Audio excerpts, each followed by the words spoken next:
Okay, I know we haven't really started yet, but can we just give some love to that track from my mate Mango, who wrote that for me? Mango's not his name; it's his nickname. His first name's Chris. If you know Mango, that's why you'll know why we call him that. But he asked if he could write something for me for the intro for the podcast, and I said, "Hit me with what you got." I love the way that he writes and in the style that he writes, and he gave this to me, and I loved it straight away. Also, shout out to the 311 Collective for their support through everything. If you don't know that page on Instagram, the 311 Collective, it's super creative, and I love the photos that get posted on about emergency services and everything that goes on on a night shift. It's really cool to see how it all operates, and not so secretive. It's just guys doing a job. You can have a look at it. The photos are fantastic. The photography is awesome. So 311 Collective, thank you for your support on the Road Best Travel podcast. So let's get stuck into it. Okay, welcome. Welcome everyone to the Road Best Travel podcast. I can't tell you how many times I got 10 seconds in, paused, and then deleted the track because I just didn't know what to say. So let's go with just that, shall we? Oh boy. Okay. Episode 1, what's the point? That's what the episode is called, what's the point? Which is basically just say, what's the point of this? What's the point of this podcast? What are we trying to do? And like I've described before, that I think, we've got a bit of an issue across our state of Victoria, across the country when it comes to road safety and how things are on the road these days. We want to try and start the conversation with improving that. The biggest thing is improving behaviour and attitude when it comes to driving or just using the road, whether you, skateboard on the road, which you're allowed to do, ride a bike, walk, whatever it may be. We need to change how we use the road, to put it simply. But there'll be plenty of opportunities to delve into those topics when we get the chance later on in the piece. Not in this episode, probably episodes to come. A big part of this podcast as well is the emphasis that I want to make on the victims and survivors of road trauma. From what I've seen in my personal experience, unfortunately, it becomes very offender-centric, where victims and their families and friends or whoever is involved don't have the loudest say or are centred upon as much as they should be. That's not to say that we won't be talking about anything that's offender-based or, the wrong parts of road safety and road trauma, but I feel the victims, because there are far too many of them, who need that voice to be heard, to be understood, with not just how they lost their loved one, but what life is like for them afterwards, what it feels like in that moment, what it feels like for their life 5, 10, 15, 20, 25, 30 years after the incident that changed their life forever.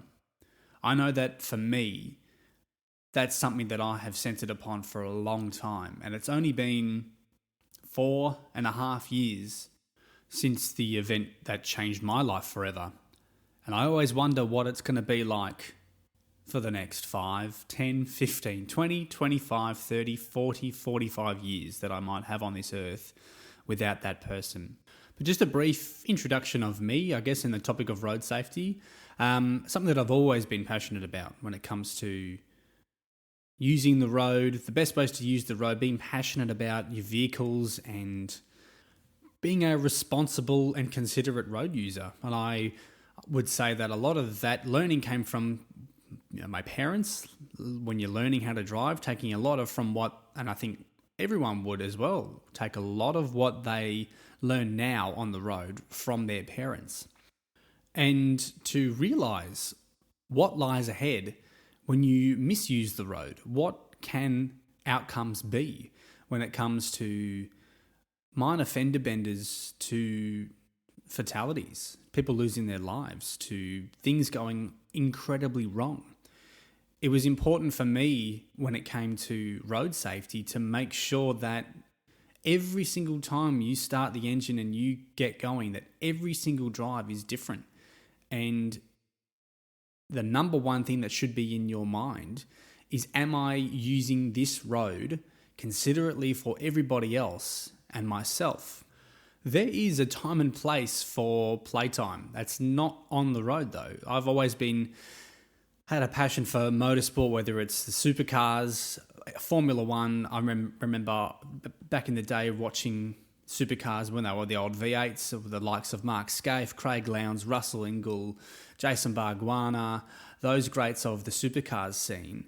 And I feel like the passion for cars and I guess the way that they used those cars so well at such a speed, at such a skill, that sort of linked in that passion for road safety, because anyone can drive fast if you in a straight line. Anyone can go as fast as they can, but it's how people of that skill level can use a car and make it do things that we believe could be impossible. At the speeds they go, the taking corners that they go, it's incredibly impressive. And that's where I would say that link between road safety was formed, and that high importance for road safety was formed. And I think when I turn to the reason why I'm doing this, is someone mentioned to me a long time ago, well, not that long ago, it just feels like a long time ago, that from that passion and drive for road safety, pardon the pun, came the cruel parallel of my brother losing his life in the way that he did. Josh is my brother. Josh Presney is my brother. As a lot of people will probably know, of what happened at 5:36 p.m. on the 22nd of April 2020, where Josh and his three colleagues, Lynette Taylor, Glenn Humphreys and Kevin King, were killed while performing a routine traffic stop on the side of the Eastern Freeway. That cruel parallel has what's led me to this, unfortunately. And I think too many people have succumbed to that cruel parallel, where them doing the right thing has gotten them in the situation that they found themselves in, and now what their families and other survivors are left to pick up the pieces. And I guess part of the first topic that I want to get into is the root of these types of incidents.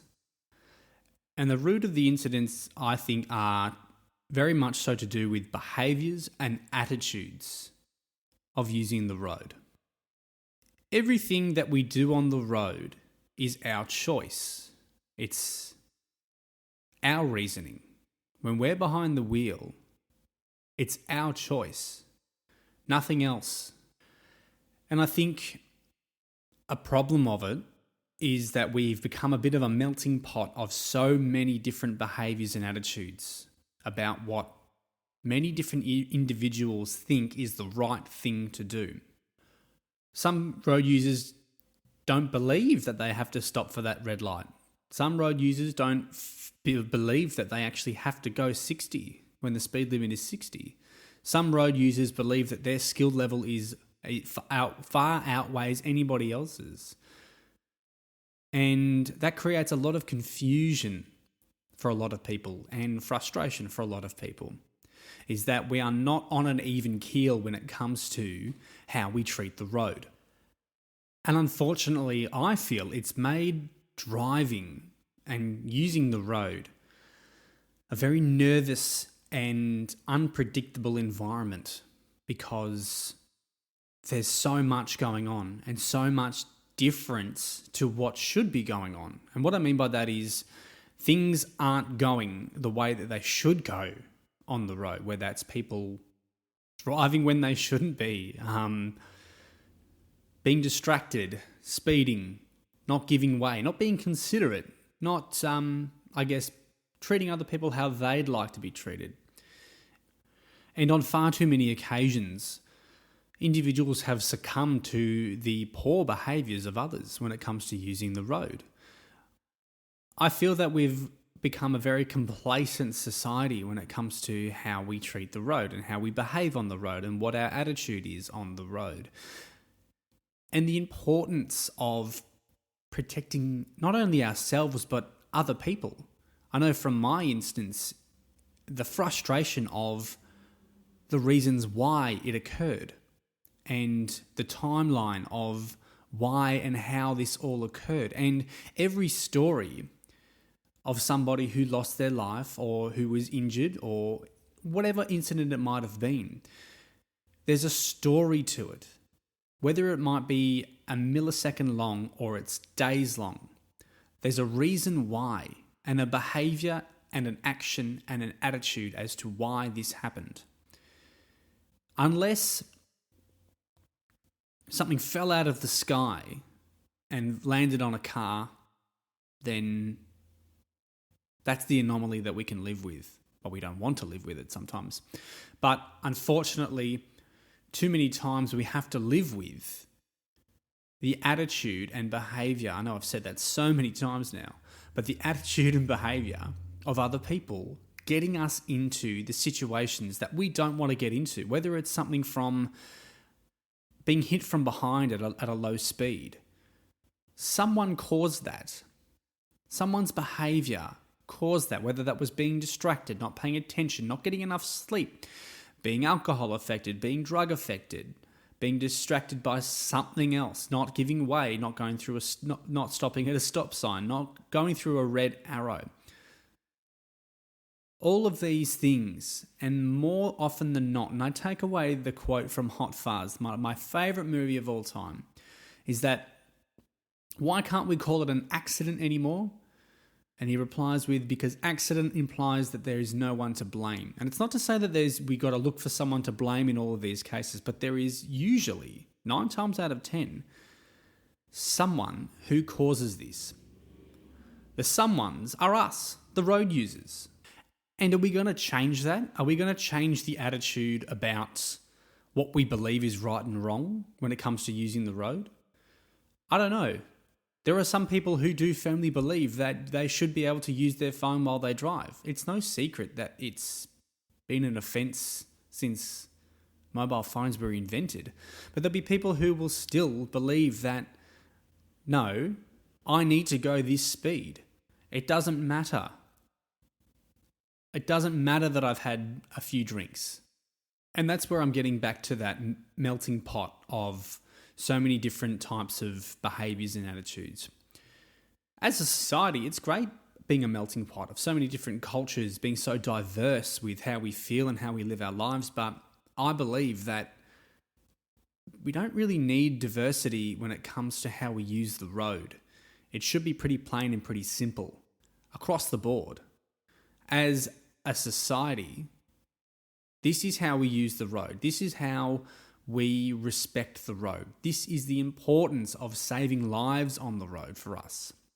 And that, I believe, is something we need to start honing in on a bit more. Start treating the road and using a vehicle with more respect, because the complacency has gotten to us with so many instances where they were avoidable, but our attitude prevented us from seeing the bigger picture. Driving is something that is so automatic for people, and it's like riding a bike. I've ridden a bike for as long as I could, but I still know I could make a mistake. Every single time, and like I've said it before, every single time you get out onto the road, it's different. It's like practice. Every single time. There's no perfect drive, in my opinion. And I guess to reflect on observations that you and I have probably noticed growing throughout Victoria, throughout the country, is that driving is really becoming unpredictable and a bit hostile at times, where it almost looks like this massive free-for-all where a real lawlessness has taken over. Not like this is some sort of old western or looting or anarchy in the streets or on the roads, but it seems to me that there's just far less care when it comes to using the road. People are establishing and knowing that there's no speed camera. I'm not going to get caught. I've had a good scan. There's no police. There's no one else here. Or there might be. People have gotten accustomed to really not caring, even if it comes to a potential road rage situation. People just don't care. You know those times where someone will cut you off or nearly run you off the road and you'll look over to them and they will just keep staring straight ahead like it never happened? Believe you me, they know. People know far more than we think when it comes to how they use the road. Whether they think that it was a good thing or not, I don't know why they're ignoring you. They might have thought that that was the right thing to do. Therefore, it doesn't grant a reaction. But they know that doing that was not so great for you.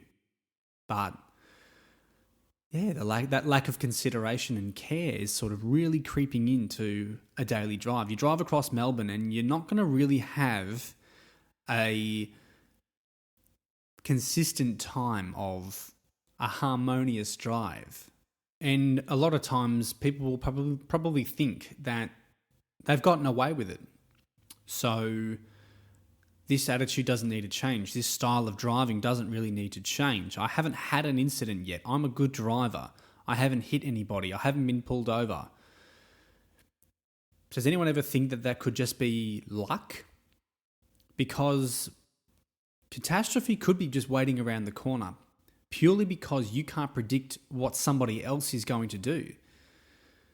Not to say that they're doing the wrong thing or you're doing the wrong thing, but it's so unpredictable it can happen to absolutely anybody. And I don't want to speak for every victim or survivor of road trauma, but it's an incredibly hard pill to swallow when you just thought that that was never possible for you or for your loved one, for your family member, for your friend. You just never thought that that was possible for you.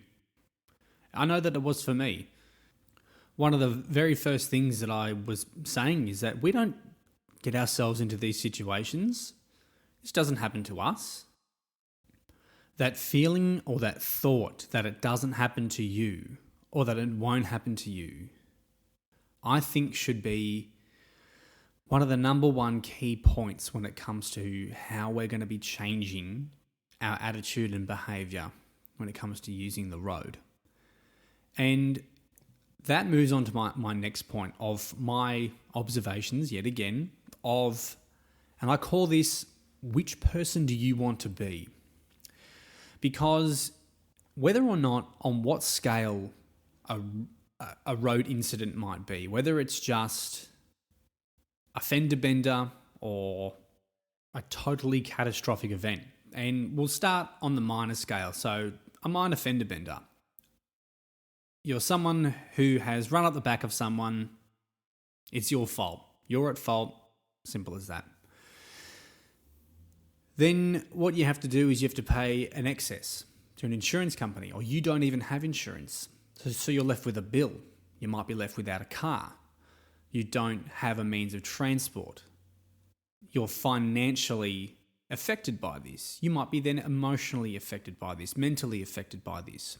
All of those things compound each other because of the behaviour and the choice you made on the road to lead to this point. That's one person. That's one out of so many people. You're the other person in that incident. You've been hit. You have insurance, but you don't have a hire car option for your insurance company. You have to take the bus. You have to get public transport. You have to borrow a car until your car is repaired. It's such an inconvenience because of somebody else's attitude and behaviour. You don't want to be that person, but you're forced to be that person as well. Another incident might be a bit more significant. You've got to go to hospital. You have rehabilitation. You're also facing prosecution for it. So many other factors. Your license may be suspended. Your car might be impounded. So many things, yet again, That's someone you don't want to be. That's an involvement that you don't want to have. Then there's the other side. There's a person who's in the circumstances very similar to mine. Your family member has been killed because of the actions and behaviours of somebody else. Your life has completely stopped and changed for the worse. You have to go to court as a victim. You read impact statements. You're financially affected by this. You're emotionally affected by this, distant and isolated from other people, from what has happened. You don't know yourself anymore. You have to rebuild your life from the age that you're at, whether that be in your 20s, 40s, or 60s. You become so detached from what you are because of the actions of somebody else. And you're forced into this. You're forced to be this person. You don't want to be this person, but you're forced into it. You're thrust into this new life. I don't want to be this person, but I am. And so many are. Why? Because of the actions and behaviours and attitudes of others. And then on the other side of the coin, and I'm using examples from the ones that I know, obviously, and that I have experienced, but they are pretty wide. You're in custody for what you've done. You made a choice to get behind the wheel when you shouldn't have, or you made a choice behind the wheel that you shouldn't have. Now you're in custody. You're facing half of your life in prison for what you've done. You're in court and you're facing the other side. Victims and victims' families because of your actions. You don't want to be this person. Believe me, you do not want to be this person. I'm fortunate to not have to ever be this person, but I've seen this person. You do not want to be this person. So, that's where you ask yourself, is this decision that I make behind the wheel, or even before I get behind the wheel, is this going to put me in that position? Because no one wants to be in that position. We just wish that everything was just going on like normal. Our drive that we took was just the right one, the right decision that we made. But is a minor or major incident that we find ourselves involved with, is that going to change the way we operate behind the wheel? I like to think that it can. But at the same time, we go back to that notion of people thinking that they might have just gotten away with it. That was lucky. And like I always say when it comes to how we want to change someone's attitude, you don't force people to change. That often creates a lot of pushback. But it brings me to that question of an opinion of, do people only change their driving behaviours for the better when they've been involved in a road incident or been involved in severe trauma from their actions? I like to hope not. I hope it doesn't take an incident or a loss for someone to realise that their behaviour and attitude should have been a bit better when it comes to using the road. But how do we go about evening up the ledger when it comes to using the road and having a more consistent use of the road from everybody? And we don't have outliers who engage in reckless behaviour or put others in danger. That's the simple fact of the matter, is that too many times the topic is of somebody who's put other people in danger, whether it's for a thrill or necessity, whether or not you think that doing that has a reason. Now, we've come to the end of episode 1 of What's the Point? And I think treading the fine line of pontificating and getting the point across. But we need to make a start somewhere. Start talking about this growing issue that we've got. And it's not to say that be careful because danger's right around the corner and you need to be on your watch every single time you get behind the wheel and be careful at all times. You don't need to be hyper vigilant. It's just for more and more people to get on board with the root of our issues. Stats and facts all stack up in the end, but in order to reduce those, we need to start talking a bit more personable about what is causing this.